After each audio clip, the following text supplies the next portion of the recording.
matapos ako sa aking gawaing bahay, tutulugin ko muna. Marami pa akong sampayang naghihintay. Hindi pa ako nakapagluto ng gulay ko. Hindi pa ako kumakain.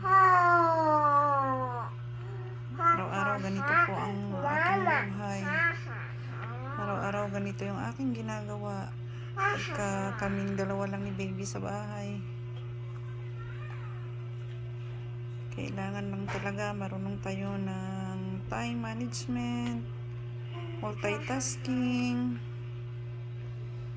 Kasi pagka hindi tayo marunong humawak ng oras o hindi tayo marunong gumamit ng oras, wala ko tayong matatapos na gawaing bahay. Kaya ngayon, papatulogin ko muna si baby. After niyang matulog, kakain ako, magsasampay, maglilinis saglit, at maglalagay ng mga kurtina at maglalagay ng sofa cover. Mga kananay, alam ko po relate na relate po kayo sa aking mga ginagawa.